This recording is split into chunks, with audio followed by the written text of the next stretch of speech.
रवि लकड़हारे की बात। रवि एक छोटे से गांव में रहने वाला साधारण सा लकड़हारा था। उसका घर कच्ची मिट्टी का बना था, जिसकी छत घास फूस की थी। घर में बूढ़ी माँ, पत्नी सीता और दो छोटे बच्चे रहते थे। गरीबी उनके जीवन का हिस्सा थी, लेकिन रवि ने कभी हालात से हार नहीं मानी। वह मानता था कि मेहनत और ईमानदारी से किया गया काम ही सच्ची कमाई होती है। हर रोज सुबह सूरज निकलने से पहले रवि उठ जाता, माँ के पैर छूकर आशीर्वाद लेता, थोड़ा सा सूखा चना और रोटी खाकर कुल्हाड़ी उठाता और जंगल की ओर चल देता। जंगल उसके लिए केवल लकड़ी काटने की जगह नहीं था, बल्कि उसकी रोजी रोटी, उसकी उम्मीद और उसका संघर्ष था। जंगल में पहुंचकर रवि हमेशा सूखे और गिरे हुए पेड़ों की लकड़ी ही काटता। वह कभी हरे पेड़ नहीं काटता था, क्योंकि उसे प्रकृति से प्रेम था।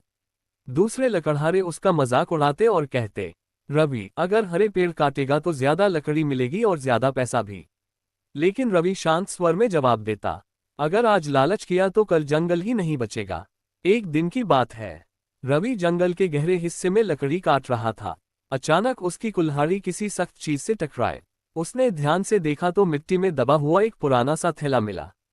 थैला खोलते ही उसकी आंखें चमक उठी। उसमें सोने के सिक्के और गहने थे। इतने धन को उसने अपनी जिंदगी में कभी नहीं देखा था। कुछ पल के लिए उसके मन में विचार आया, अगर यह धन मेरा हो जाए तो मेरे बच्चों को भूखा नहीं सोना पड़ेगा, माँ का इलाज हो जाएगा, पक्का घर बन जाएगा। लेकिन अगले ही पल उसका मन कांप उठा। यह धन मेरा नहीं है, किसी की मेहनत या जरूरत की कमाई होगी।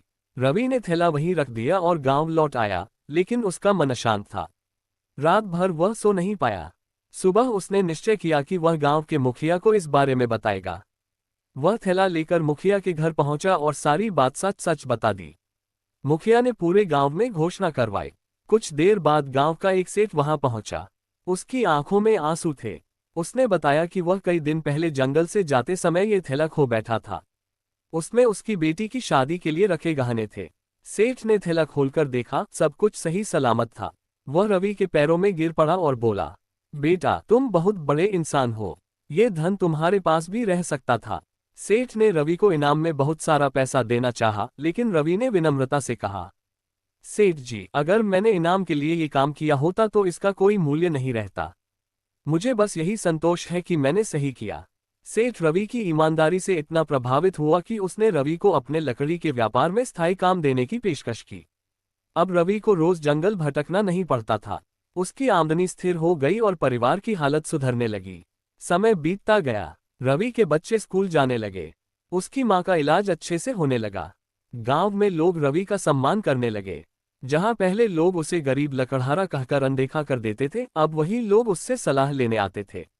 एक दिन गांव में भयंकर सूखा पड़ा। कई लोग गलत तरीकों से पैसे कमाने लगे। जंगल की अवैध कटाई, झूठ और चोरी।